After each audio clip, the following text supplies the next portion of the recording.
Oh, hello, everybody. Welcome to Sunday Night Ghost Stories on a Sunday as nature intended. Here we are in the library. We've got the fire on tonight. It's a little bit chilly out there today. It's been quite a nice day. Sun's been out, but as tends to happen, once the sun goes in, the heat is not trapped. What are we reading tonight? We are still reading the excellent, the superb Haunted Places of Scotland, second edition.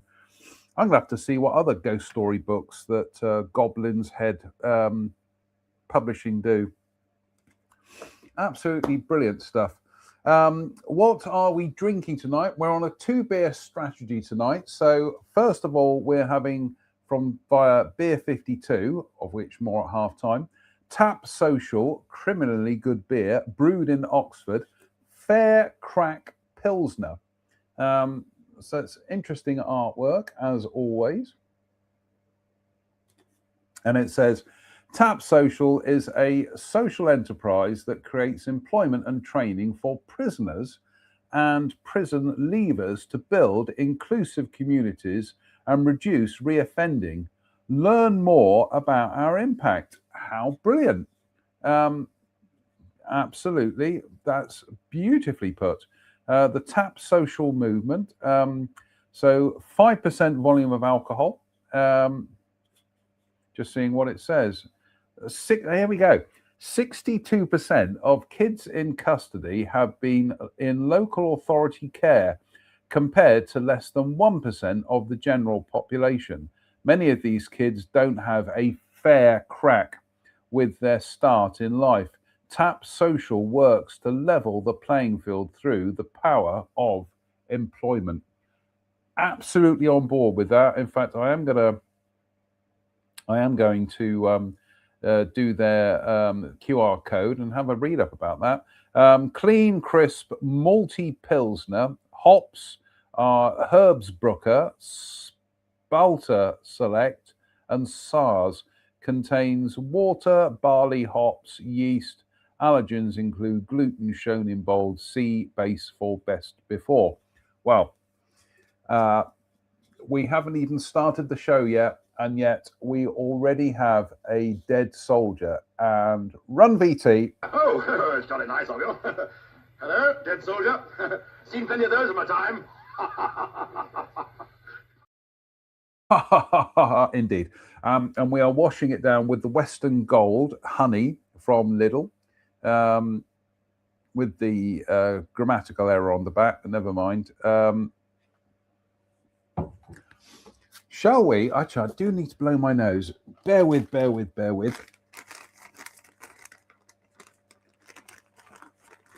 I'm not going to do it on camera. We will cut away for a few seconds whilst I deal with this, because my nose is a little bit runny tonight, and it could be not hay fever, but you know what I mean. So we'll see you in a couple of seconds.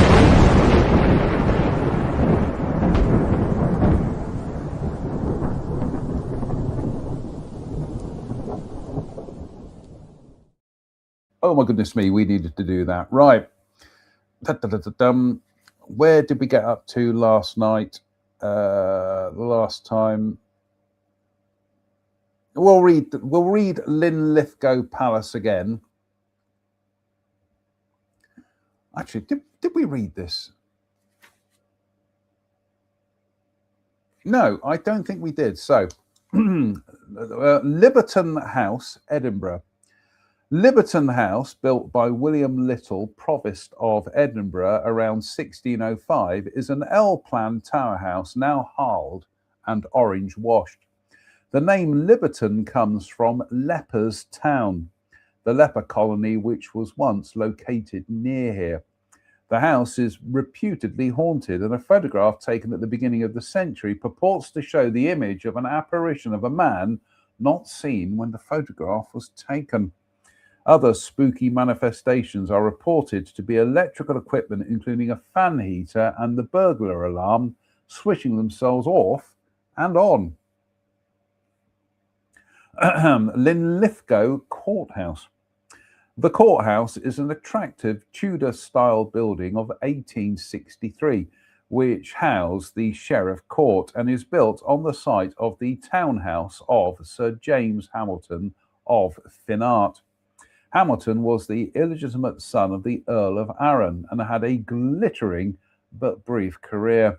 Among other offices, he held the captain of Linlithgow Palace, but he was executed in August 1540 after firing a missile at James V in Linlithgow.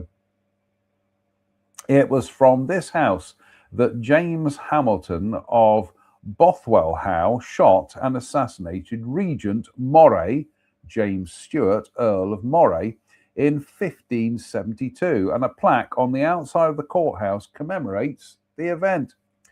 The Sheriff Court is to be moved to Livingston. The courthouse is said to be haunted. One would hope it would be, because this is a book about haunted places of Scotland. It wouldn't be good to just go all that historical preamble and the courthouse. No idea.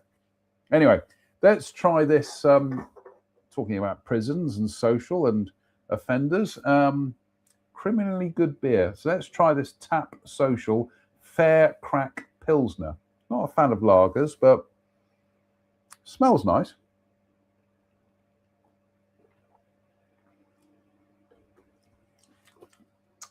Very sweet, very nice. Very, very, very nice, actually. Right. Linlithgow Palace. Once a splendid palace and still a spectacular ruin, Linlithgow Palace consists of ranges of buildings around a rectangular courtyard and may include 12th century work. There is a fine carved fountain in the courtyard, which has been recently restored and can be seen working. The palace was used by the Stuart monarchs and has a long and eventful history. A castle here was captured by Edward I of England in 1301 during the Wars of Independence, but was recaptured by the Scots driving a cart under the portcullis. It was rebuilt by James I at the beginning of the 15th century, and the work continued under James III and James IV. Mary, Queen of Scots, was born here in 1542, which is almost a quarter to four. The palace was last used by Charles I in 1633, although his son, James, Duke of York, stayed here before succeeding to the throne in 1685. We know what year that is. In 1746, General Hawley retreated here after being defeated by the Jacobites at Falkirk. The soldiers started fires to dry themselves, and the palace was accidentally set ablaze. It was never restored. The palace is said to be haunted by a blue lady who walks from the entrance of the palace to the door of the nearby parish church of St. Michael. This is said to take place in the morning around 9 o'clock, usually in April, although apparently also in September. The sound of the rustling of her dress has also been reported, and the apparition is said to vanish a few feet from the wall of the church. I'm sorry, got the beer coughs tonight. Queen Margaret's Tower at the top of one of the stair towers is reputed to be haunted by the ghost of either Margaret Tudor, wife of James IV, or Mary of Guise, wife of James V, depending on the version, although neither seems likely. The ghost is said to be awaiting the return of its husband. One account describes the ghost as a white lady, and her presence also announced by a whiff of perfume. There is a further story that the ghost of Mary, Queen of Scots, has been spotted as if praying in the chapel of the palace. Historic Scotland open all year daily, closed December the 25th and 26th, closed the 25th and 26th of December and the 1st and 2nd of January. Fountain operates July to August, Sundays. Telephone number, website. What are we up to? 12 minutes. So we're almost a quarter of the way through the show. Reason why I'm looking at the timings is I's gut hungry, and I'm looking at my wasabi mix and my Japanese rice cakes down here. Yeah, we'll wait until halftime. Slange me for everybody. In the magnificent Rush beer glass from viewers Kirsten and Steve in the United States. Cheers me beers. That is lovely. And we're going to have some of the Western Gold honey as well. Oh, that hits the spot. Lint Hill House. Standing near the meeting place of the Eye and Ale Waters, Lint Hill is an ancient house with an L-plan tower. Do that again. Lint Hill is an ancient house with an L-plan tower house dating from the 17th century or earlier at its core.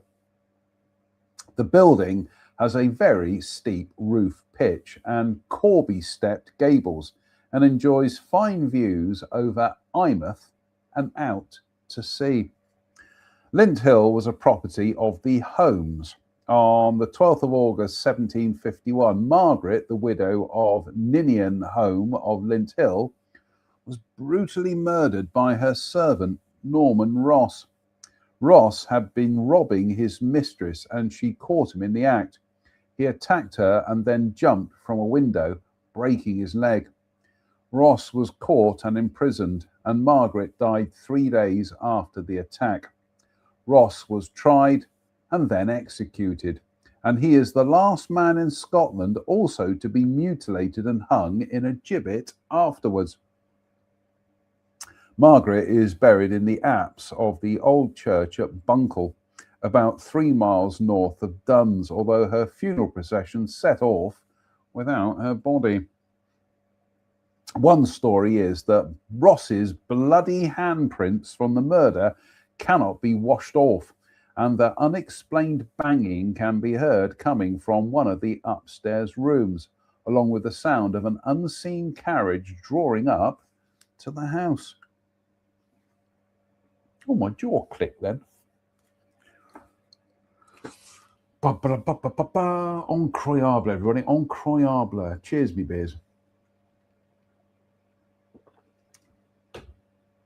Oh, Slange.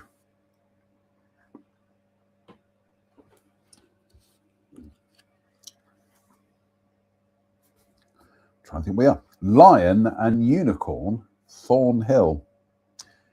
In an attractive whitewashed building, the Lion and Unicorn is a traditional country house hotel which dates from the 17th century. There is a huge open fireplace dated 1635 in one of the dining rooms. Visitors to the hotel have included Rob Roy McGregor, when his part of Scotland was the domain of cattle drovers and thieves, and, in more settled times, Elizabeth Taylor in 1980. The building is said to be haunted by a green lady, also known as Annie, garbed in a green dress, but apparently rarely witnessed.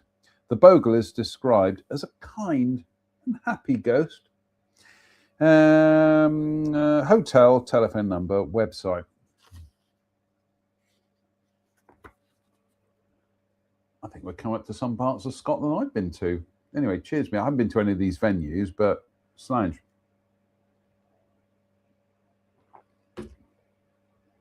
Oh, lovely. Lovelier. Little Dean Tower. Little Dean has a sinister tale regarding one of the Kerr lords of the 17th century. The ruinous castle consists of a rectangular block to which was added a large, distinctive D-plan tower, and the old stronghold dates from the 16th century. A ghostly horseman, the spirit of one of the Kerr lords, the Deal of Little Dean, is said sometimes to be seen near the castle, galloping madly through the woods and fields as if pursued by some unseen terror. The story goes that he was a cruel man. As in many other ghost stories, he was a persecutor of Covenanters who scorned his wife and his servants and spent his nights drinking and brawling with others of like mind. One night, while out riding after an argument with his wife, he came to a clearing in the woods where there was the cottage of an attractive young woman. The laird began cavorting with the girl, and for some time the affair continued, although the laird was far from discreet. Kerr even gave the girl one of his wife's rings. Then one night Kerr returned, having been pursued by witches disguised. Then one night Kerr returned, having been pursued by witches disguised as hares, which had launched themselves at him, and it was only by attacking them with his sword that he managed to fend them off. One hare had its front leg severed, and the others had then abandoned the attack. The paw had become trapped in his belt, but when he looked more closely, he found that the paw had turned into a girl's arm, and on the finger was the ring he had given his lover. Kerr rode off and tried to dispose of the arm, but he met his erstwhile lover, finding that she had her arm severed. The girl, revealed as a witch, cursed him, telling him he would never be free of her. Kerr tried in vain to get rid of the arm. Stabbing it, throwing it away, or even burning it could not rid him of it. Then one morning, Kerr did not appear. On investigation, he was found dead, throttled, finger marks clawed around his neck. Thomas Wilkie, who in 1838 wrote of the Scottish hare witch regarding a Harry Gills of Littledean, Thomas Wilkie, who died in 1838, wrote of the Scottish hare witch regarding a Harry Gills of Littledean, although no family of that name apparently owned the tower. In his tale, the laird has an encounter with hares, severing a paw, which then turns into a woman's arm. He was then able to identify a witch because she had a bleeding stump which matched the limb that he had severed. The story of the Deal of Littledean seems to be based on this tale. Andrew Kerr of Littledean was one of the commissioners of a witchcraft accusation in 1662, about the time of the story, regarding a Bessie Morrison and Griselle Murray, but they had already confessed to witchcraft. Andrew Kerr of Littledean was one of the commissioners of a witchcraft accusation in 1662, about the time of the story, regarding a Bessie Morrison and Griselle Murray, but they had already confessed to witchcraft. Andrew Kerr, a fine actor. In fact, I'm just going to oh no, sorry, not Andrew Kerr, I got that wrong.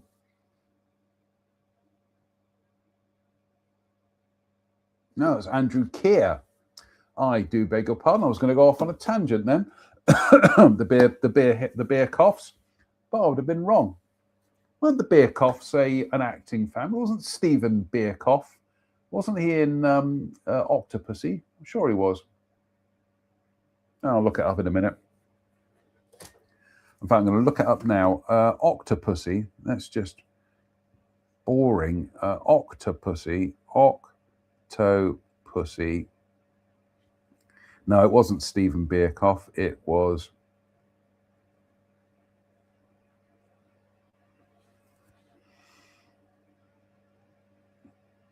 Right, cast list of Octopussy. And no, it's Stephen. Yeah, it was Stephen Beercoff. as General Orlov, a renegade Soviet general who works with Khan to bomb a US airbase and destabilize NATO. Gee, don't need that these days. You just have an American president do it. So, a little bit of politics. Got a bit Ben Elton there for a second. A little bit of politics. Right, here we go. The lock. Oh, we haven't had a beer. Cheers, me beers. Oh, lovely. Slange.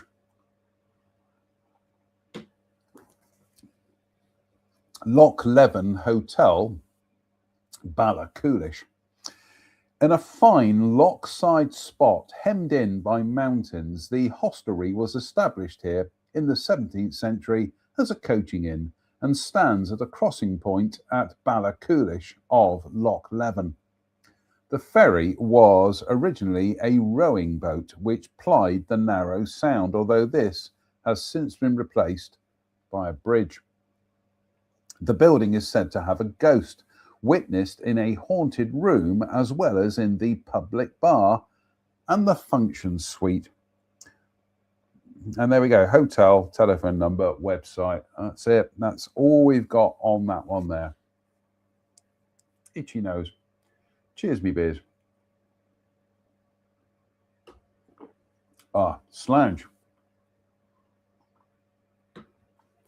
Right. Loch of Lees. Lees or Lays? Loch, I think we'll go for Lees, as in keys. Loch of Lees. Once on an island which has since been drained, nothing remains of a castle of the Burnets. Alexander Burnet of Lees married Janet Hamilton in 1543 and acquired a sizable dowry of church lands. With his new wealth, the couple built nearby Craith's Castle, also see that entry, and abandoned Lees. The old castle at Loch of Lees was reputedly haunted. Alexander Burnet fell in love with Bertha, a relative who was staying with his family. His mother, Agnes, was dismayed, for she had other plans for her son, and she poisoned Bertha. But Bertha did not rest after death, and Agnes was apparently frightened to death by Bertha's spectre, or perhaps by her own conscience.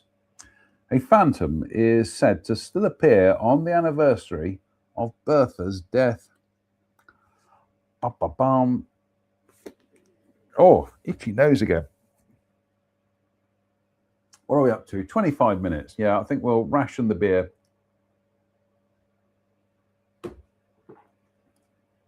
And the bump.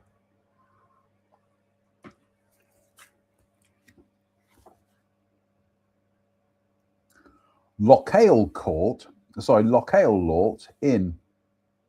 The Lochael Lort Inn was said to be haunted, and manifestations included the apparition of a woman in a blue dress. There has been an inn on the site from 1650, but after a fire in 1994 and the rebuilding of the hotel, there have been no further reported disturbances. Ghostly bagpipes are allegedly heard in the glen from a phantom piper of the Jacobite Rising of 1745 to 46. Telephone number, website. Only up to 26 minutes. Slange.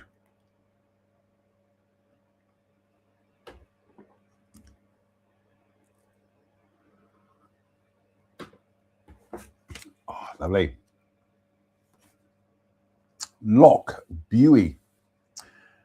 In a beautiful situation on a rocky crag by the seashore at Loch Buie, Moy Castle is a plain and somewhat dour tower house, which is ruinous but complete to the wall head. The castle was abandoned in 1752 for nearby Loch Buie House, a large Georgian mansion with later wings. Loch Buie was long a property of the Macleans, who held the property into the 20th century. The then chief and his son and heir, Ewan of the Little Head, fought in 1538 over the latter's marriage settlement. Ewan was decapitated in the subsequent battle in Glen More. See that entry. And his ghost, the headless horseman, is said to have been seen riding the glen when one of the Macleans is about to die or misfortune is about to strike. Sometimes the bogle is said to be accompanied by the phantom of a black hunting dog. Indeed, the dog is also said to have been witnessed at Lochbuie House, reportedly being both heard and seen. Just says, view from exterior. What are we up to? 28 minutes, yeah. I think we'll slange me via this.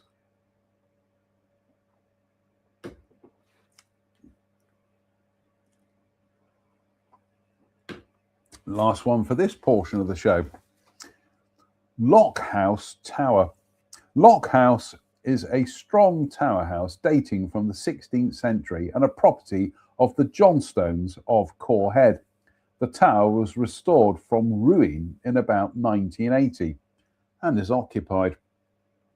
The tower is reputedly haunted by the ghost of Lilias Johnstone, the beautiful sister of one of the lairds. She fell in love with Walter French of nearby Frenchland Tower. Her brother and French argued, leading to a murderous quarrel during which Johnstone was slain. French fled abroad, and when he returned, he married a daughter of Maxwell of Brackenside. Lilias would take no other man, and after her death, her ghost returned to haunt Lockhouse. Oh, dearie me, I thought I had the beer burps there for a second, but we didn't. Coming up to half time.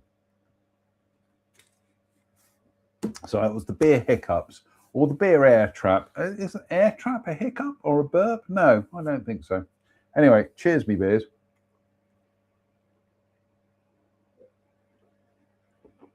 Oh, lovely. Slange. Oh, lovely. Do you know what? For half time, we are going to have some of the Ballycastle. I know we're mixing our nations here, but what the bally heck? There we go. We have bumped through half time.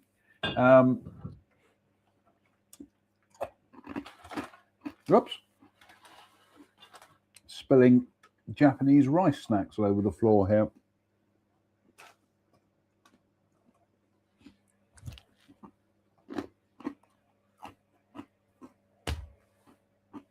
Suddenly realised I need to open the bottle, and I haven't got my bottle opener with me, so bear with.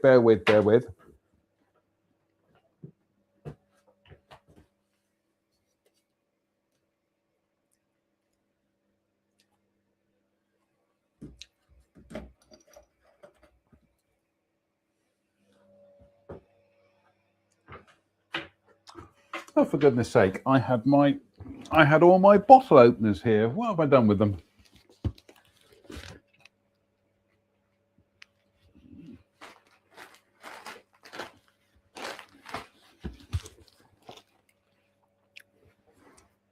What do you do on Sunday night? I tuned in to watch Sunday Night Ghost Stories on a Sunday, Kel Horror, and I watched a confused man from Dudley faff around in his library trying to find his bottle opener. I think there's one over there.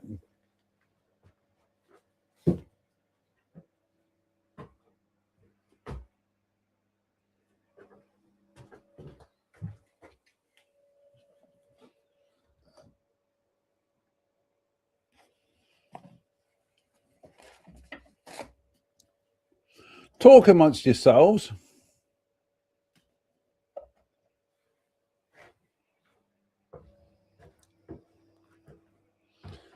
we're going to have an interlude whilst I go and look for the bottle opener. So bear with, folks. We'll be back very, very shortly.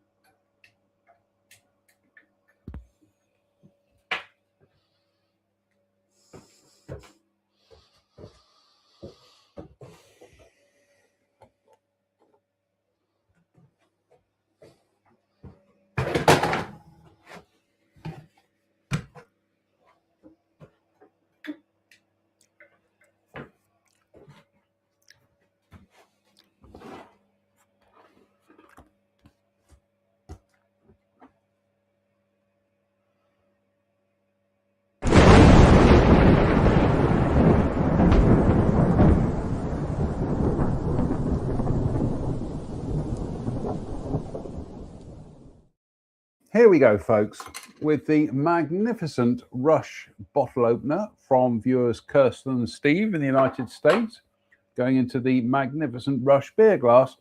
It's another bottle of the coffee stout from Aldi, which we do like considerably. So, of time.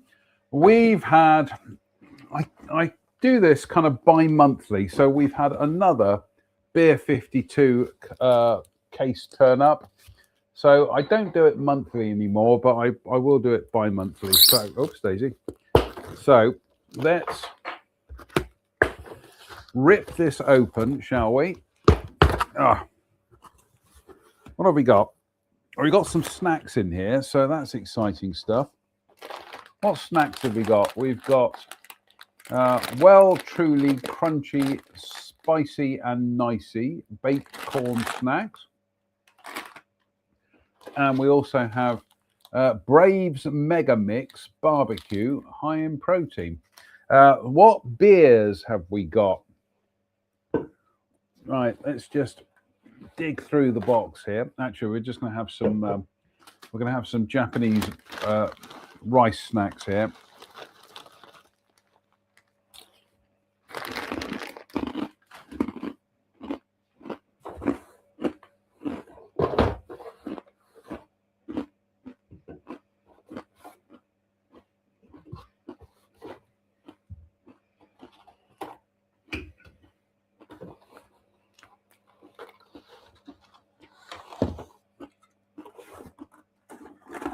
Bear with, folks. We're just getting the beers out so we can talk to you about the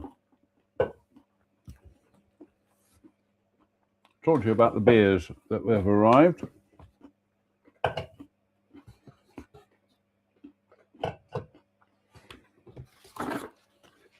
So, as ever with Beer 52, you get a magazine which tells you about the beers. I never really read it. I just put it straight into the recycling. Perhaps I should read it. We're going to have some more Japanese style rice snacks.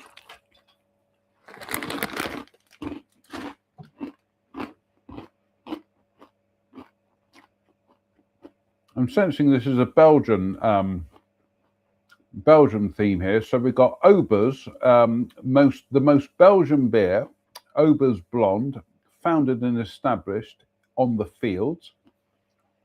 Belgian beer, 6%. Goodness me.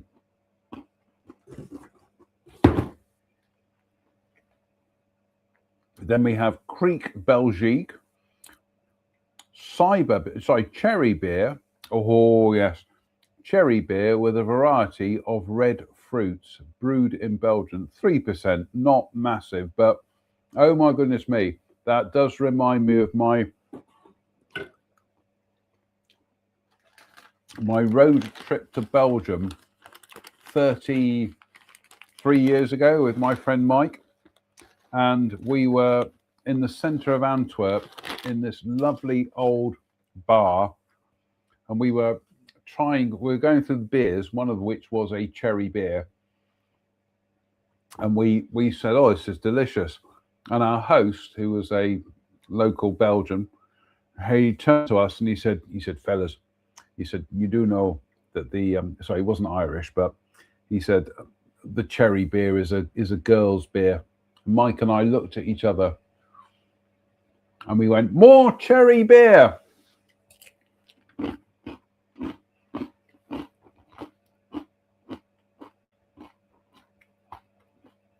Larg Gisting, Anno 1898, Tipsy, Hoppy Belgian Lager, Herman's. What's this? Trying to see what the volume of alcohol is. 4.8. That's quite interesting.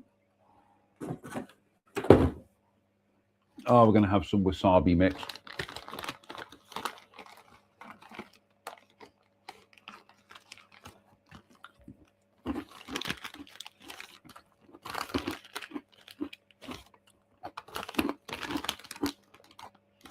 Oh my goodness me.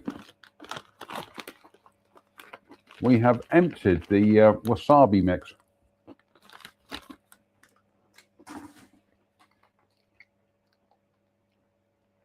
If only I had another pack of it. Oh, there we go.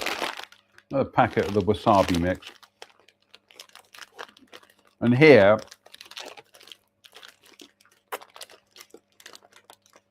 I will blame friend Faye for this, because she got me into wasabi coated peas from the Chinese supermarket in Bristol. And yeah, it's pretty delicious stuff. So it's your fault, lady, that I am addicted to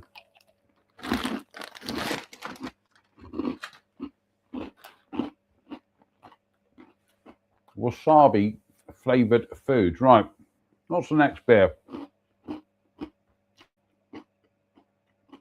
Avans Belgian SIPA, 3.4%. That's interesting. It doesn't say anything else. Well, look forward to trying that. And then we have another Avans, 5% this one, so it's another Avans. Funky. I like the artwork. I really do.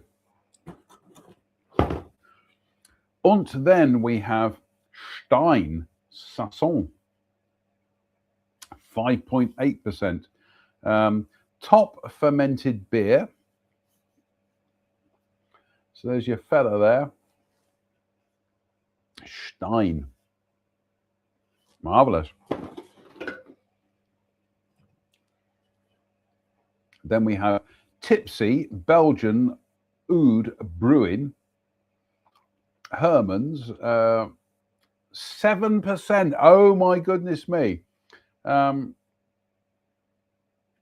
Brewed with character, served with style. Look at that.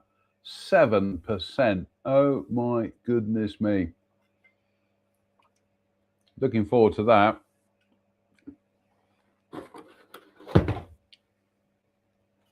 And then we have Avabode, Abdu Abe Extra, 4%. Didn't say anything else there. That's quite nice. I like the graphics on that. Nice and simple. God, there's more beers here. Blanche Vatu Vit beer, 5%. That's a white beer, UK edition.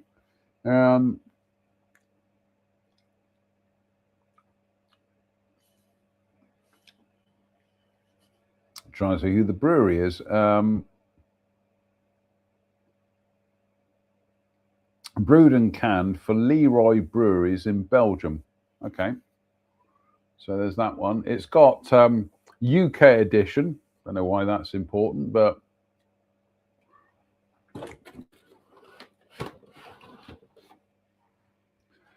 and then we have Zivonk Stout, 4.5%.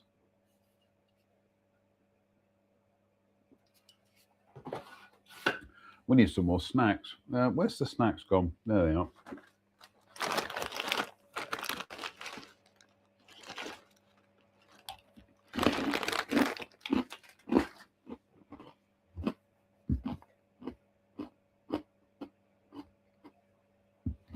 Hedonis Dark Forge, brown ale, 3.6%. That's not even trying that. That's why we have the bump. And then finally, Korsendonk Brewing, 6%.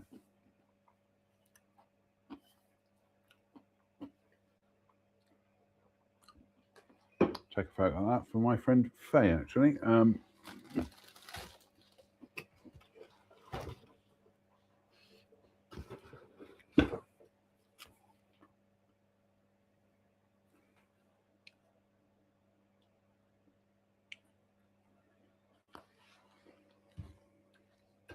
So that will be the next batch of beer 52s, but we're still working our way through the previous batch.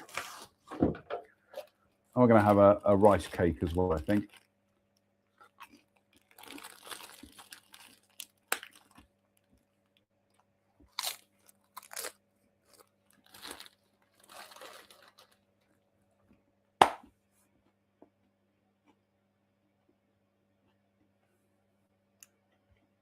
What's the report? Not much, really.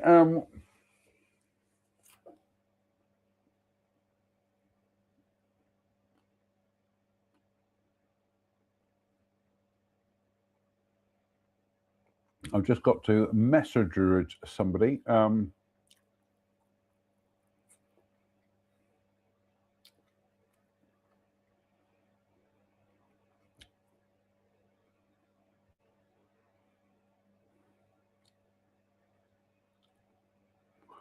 You're invading.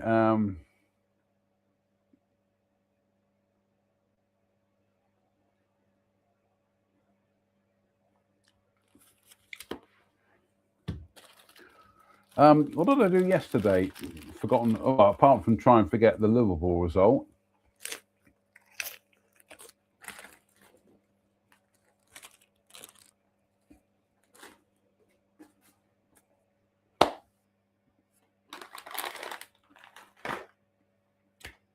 Pretty much this weekend has been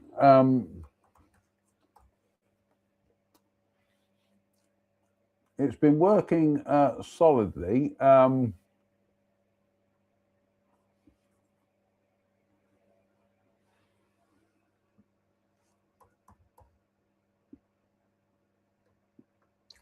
Bear with, folks, I'm being very rude.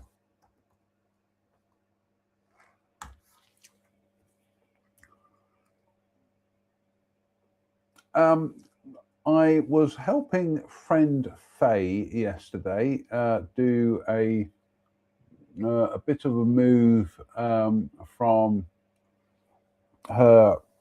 She's having a bit of a move at the moment. And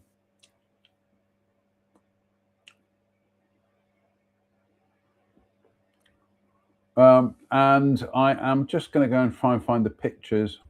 It's been a long day, folks, and I've been up since stupid this morning. Yeah, so it was a case yesterday of helping friend Faye with her move, and so where we were, the weather was beautiful, absolutely stunning. So that's us enjoying a quick break where we're having some rice snacks, would you believe?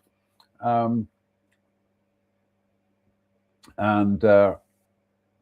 there's friend Faye on the right-hand side. Then I popped in to feed her old cat Batman. He must be about 15 or 16, but oh my goodness me, he carries on. He is absolutely brilliant. He's always been a bit funny with me, but in his old age, he seems to have accepted me, which is nice. And he especially accepts me when I give him licky licks. So, and there's me with a friend Faye yesterday afternoon. And that was what we were doing. We were putting up her awning on her camper van, and that's the pond near where her camper van is. Just suddenly realised that the landowners have got rid of all that dogwood. So, and that's the back of Faye's camper van. It just makes me laugh. She's got such a sense of humour, quite frankly. That was me. That was me this afternoon. I was actually rescuing sweet peas from the sweet pea pods that I had carefully cultivated, and so oh, that's the end of that one. So hopefully, in the next week or so, I will be sowing sweet peas from the sweet peas from last year.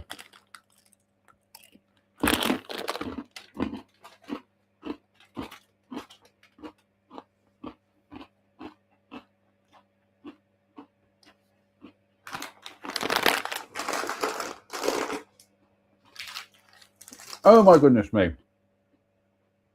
Right, let's top up the coffee stout. What does the coffee stout say? Coffee stout, rich, dark and indulgent, brewed in the UK in partnership with Hall and Woodhouse, the well-known 80s pop duo.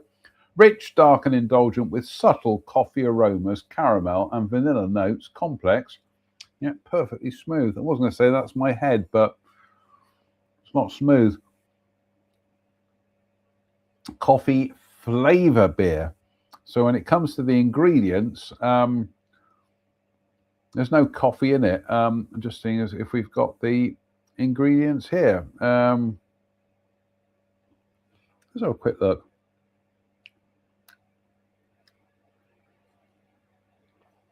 Usually it will say what the ingredients are, but it doesn't appear to be. Oh,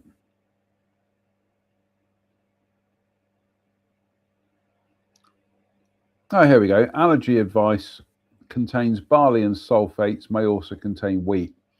What it thankfully doesn't include is coffee, because I have an intolerance to coffee, and so I can't drink coffee.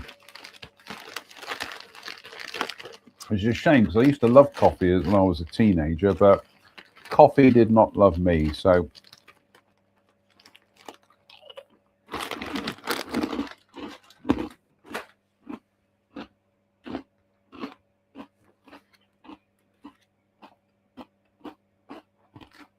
right. Part 2 of tonight's show.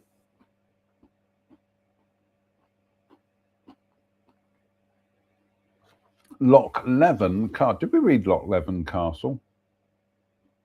No, we haven't read that one yet. Loch Leven Castle. Standing on an island in the picturesque Loch Leven, the castle consists of a tower house and courtyard dating from the 14th century.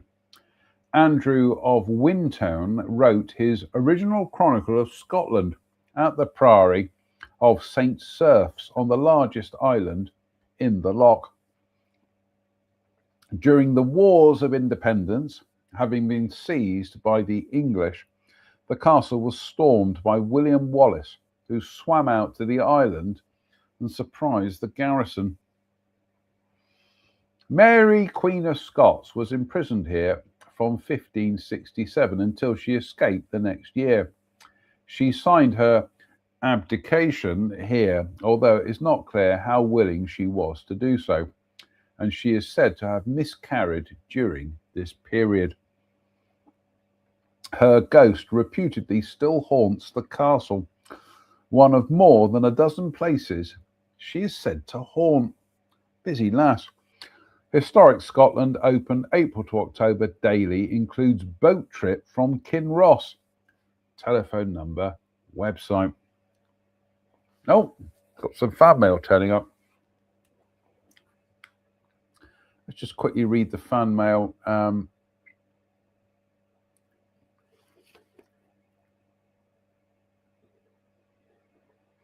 Bear with.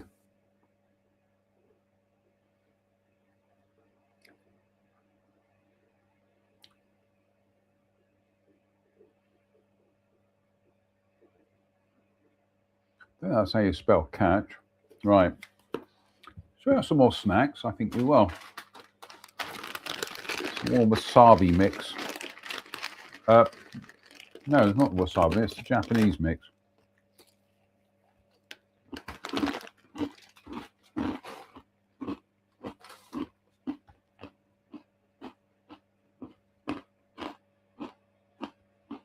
Cheers, me beers.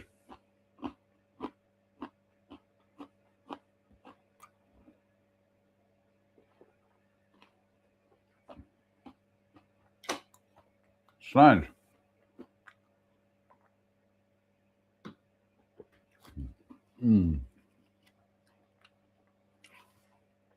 Loch Nell House. Loch Nell House is a large baronial mansion added to and extended down the centuries, although it incorporates part of a 17th century block in one wing.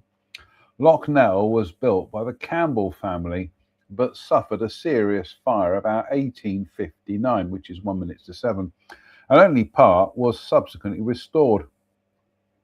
At Ardchatton Priory, also see that entry, is the Loch Nell Isle, which dates from 1620 and is where many of the Campbells were buried. Loch Nell is now held by the Douglas Blair Cochrane Earl of Dundonald.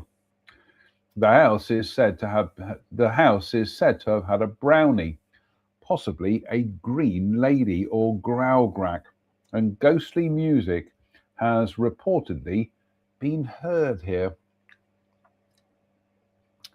Isn't that weird that it's called a brownie and yet she's a green lady?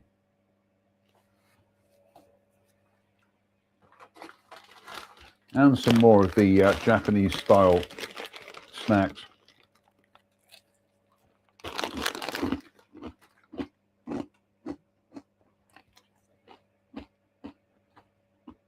Cheers, my beers.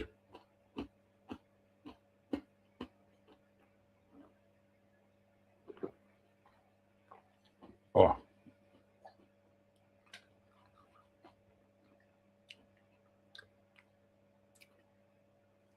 There we go. And for the second time tonight, and run VT. Oh, it's jolly nice of you. Hello, dead soldier. Seen plenty of those in my time.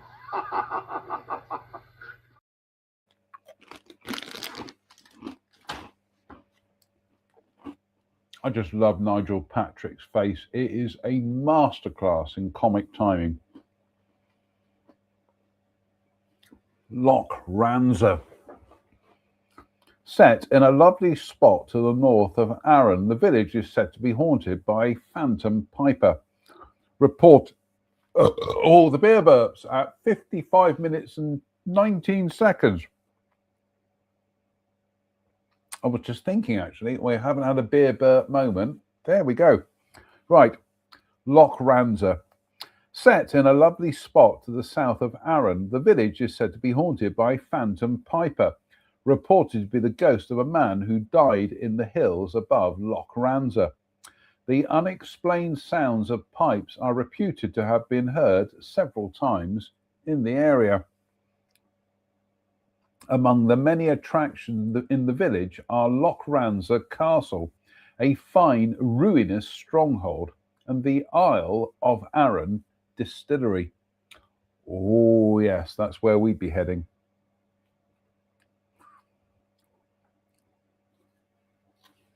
Not much more to no, I think we'll have another snack. Like I say, we got hungry tonight, folks, so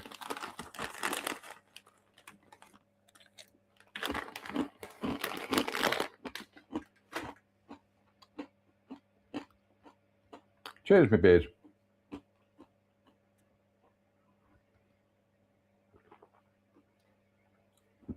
Slange.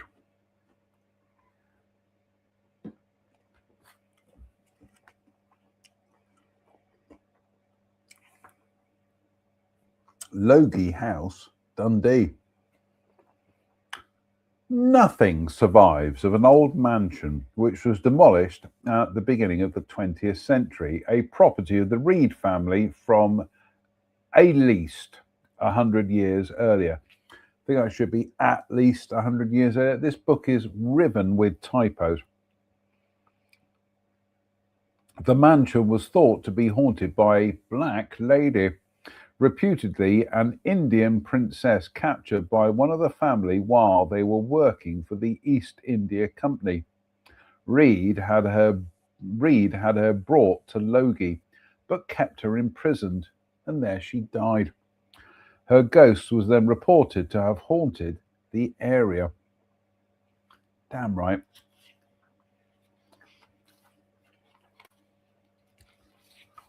God, we're a dreadful people when it comes to empire. I mean, really, it's just depressing when you think about it. And we still have people who think that somehow those were our glory years. I don't think so. Somehow, nothing to be proud of.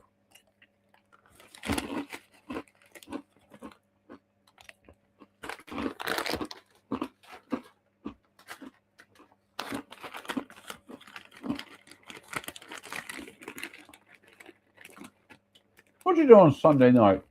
Well, I tuned in to watch ghost stories, but instead I watched a confused man from Dudley with holes in his head diss our glorious empire.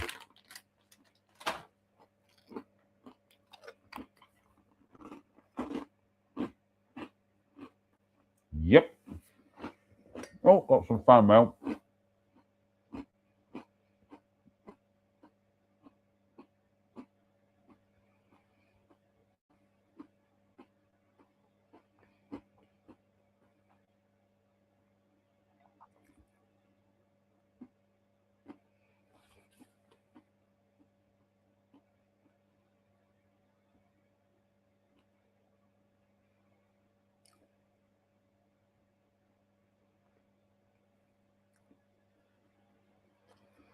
Sorry, folks.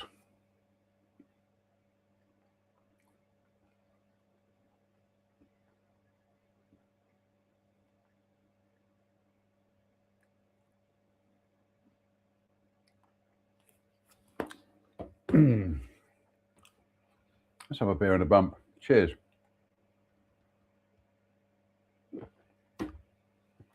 Oh, it's coming up to...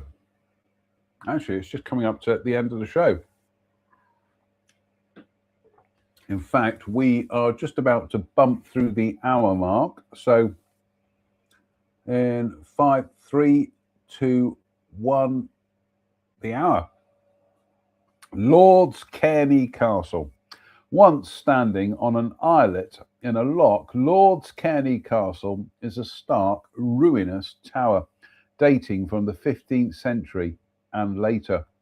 This was a property of the Lindsay Earls of Crawford and was probably built by Alexander, the 4th Earl, Earl Beardy, also known as the Tiger Earl. His ghost can reputedly be seen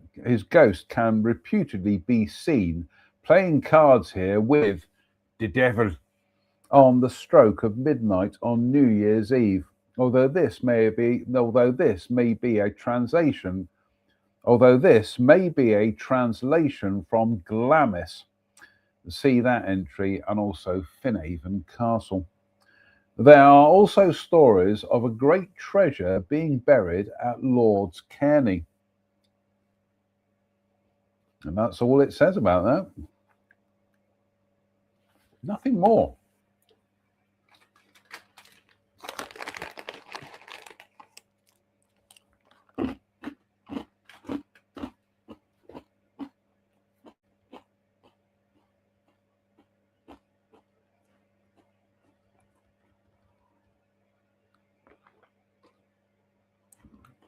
Strange. Oh, it's going to be a 3 bumper tonight, folks.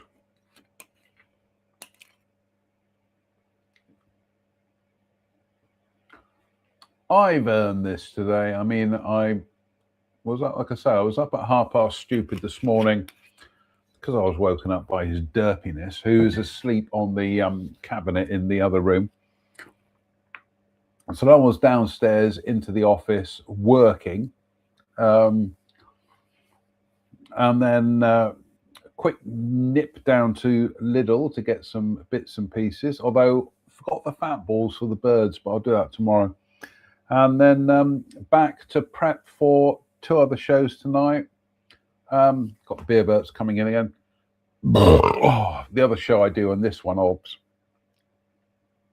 And then I sat out on the patio, fired up the chimney to annoy these people next door. If you're watching, by the way, you're dreadful. And then that was it. And I did some top dressing of some pots. I've really got to get to grips with the garden this week, but I am hoping to do some more work on friend Laura's allotment this week. Anyway, let's crack on, shall we? Loudon Castle. Loudon Castle, a large ruined castellated mansion, incorporates an old tower house into the impressive building. The property was owned by the Campbells, one of whom was John Campbell, Chancellor of Scotland and Earl of Loudon from 1641. The castle was used by Belgian troops during World War II, but was accidentally torched and gutted in 1941. The ruin is now the centerpiece of a theme park. There is a story of an underground tunnel leading from Loudon to Cessnock Castle. Loudon was reputedly haunted by a grey lady who was apparently often seen before its destruction in 1941 and is said to have been witnessed since. The ghost of a hunting dog with glowing eyes is also believed to be...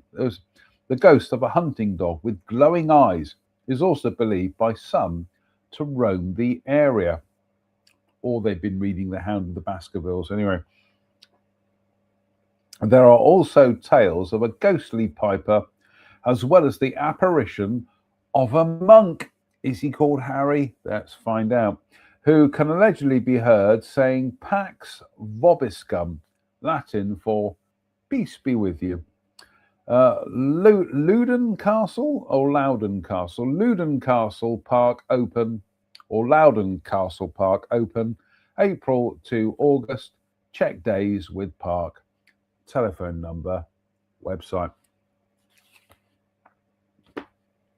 This is a brilliant book because everything is perfectly weighted in terms of stories.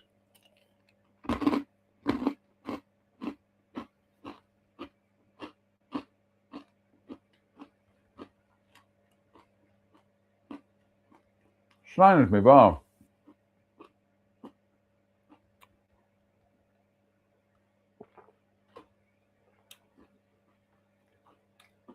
And in the magnificent United Federation of Planet shot glass, again, courtesy of friends, viewers, Kirsten and Steve in the United States. Cheers, me beers.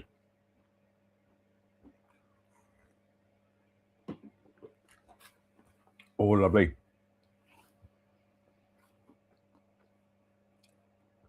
Loughness House.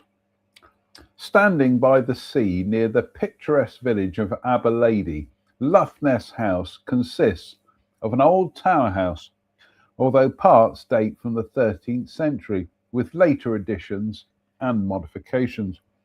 It was once a large, strong, and splendid castle. The property was given to the church in memory of Sir David Lindsay, who was slain while on crusade, and a Carmelite friary was built nearby in his memory before 1293. Some of the church survives, in which is the weathered... Again, a typo. Some of the church survives, in which is the weathered stone effigy slab of a crusader, probably of the founder himself. We've got an extraneous there. Some of the church survives, in which is the weathered stone effigy slab of a crusader, probably of the founder himself. Read that again. Some of the church survives, in which is the weathered stone effigy slab of a crusader, probably of the founder himself. Shouldn't be another "the" there. The property was passed to the Hepburn Earls of Bothwell after the Reformation and was visited by Mary, Queen of Scots. Lough Ness was sold to the Hope Earls of Hopetown in 1739 and remains with their descendants. One strange story is that the massive door of one of the angle towers, the only way into the chamber, is said to have locked itself. When the room was investigated through one of the gun loops, the key was found to be on a table in the middle of the room. There was no other way into the room. No, nothing to report at the end of that one. We'll have some more snacks. I think we'll have some more snacks. We'll have a beer and a bump, and then that'll be it.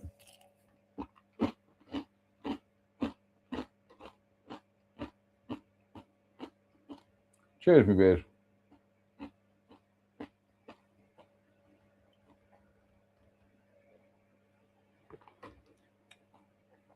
Snag.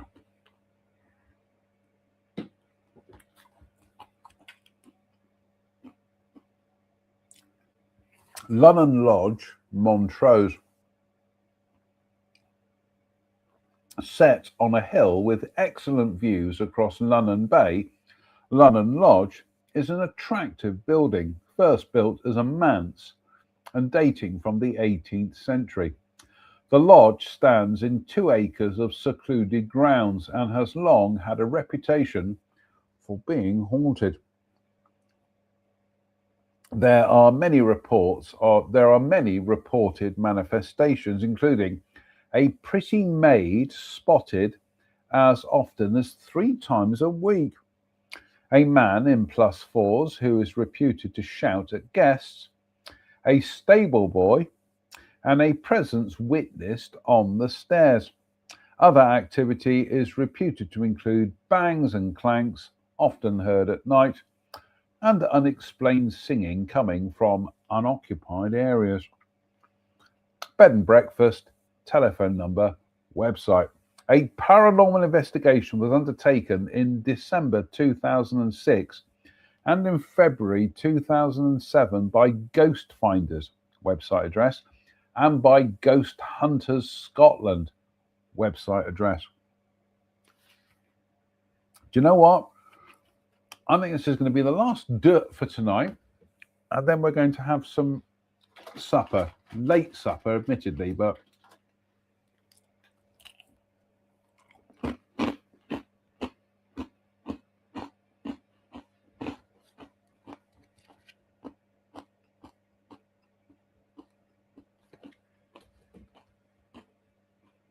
cheers.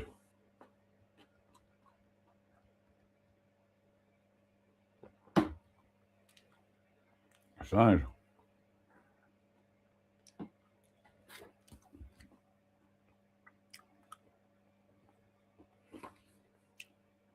London Links Hotel. London Links Hotel. London Links Hotel dates from 1898 and is a fine Tudor-style building. It replaced an earlier inn on the site, which dated from the early 17th century. The building is said to be haunted by the spirit of Mrs. Cameron, a former hotel housekeeper in the 1920s or 30s, who lived and died in room 22. The story goes that her bogle makes the journey from this room to the reception area in order to check everything in the hotel is in order. Although no apparition is seen, oh, the beer burps again, do apologise.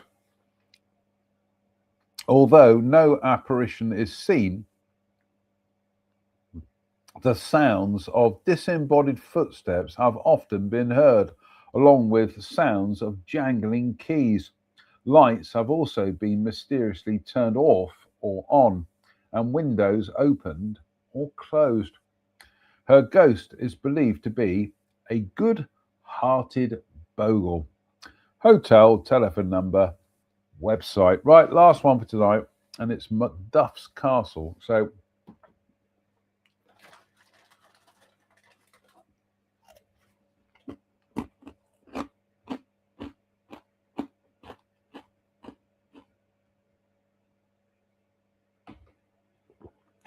sound. Right, last un for tonight, Macduff's Castle. Macduff's Castle, a ruinous but picturesque stronghold by the sea, was held by the Wemyss family. In 1666, the Countess of Sutherland, who was a daughter of the second Earl of Wemyss, lodged her children here during the plague in Edinburgh. The castle is said to be named after the Macduff Thanes or Earls of Fife, who may have had an older stronghold here, and other owners included the Livingstons, the Hamiltons, and the Colvilles, before the property returned to the Wemyss family in 1630. The ghost of a woman, the Grey Lady, reputedly haunts the castle. She is thought to be Mary Sibbald, who ran off with a gypsy laddie, but was accused of thievery. A court found her guilty and she was sentenced to be whipped, but the punishment appears to have killed the poor woman. Her ghost is also said to haunt Wemyss Castle. Her ghost is also said to haunt Wemyss Caves, as the trial took place in the Court Cave. A view from exterior. That's it for tonight. All right, when we pick up next time, we will be on Matchermore Castle. Mental note to remember that. So, Matchermore Castle. Let's have some more snacks.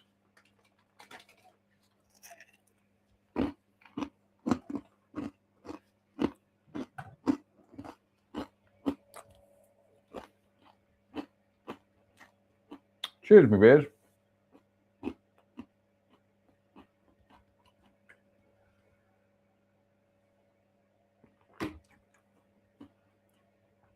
Sad.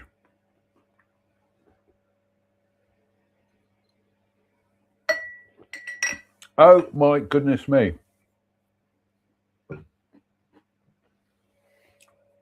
We are running late tonight, but we need to go downstairs and have some supper. So only a light salad, so that'll do. So fingers crossed. We'll be back again for Sunday Night Ghost Stories Extra on a Wednesday. Like I say, fingers crossed. Until then, it behoves me to say thank you for watching. Why? Why not?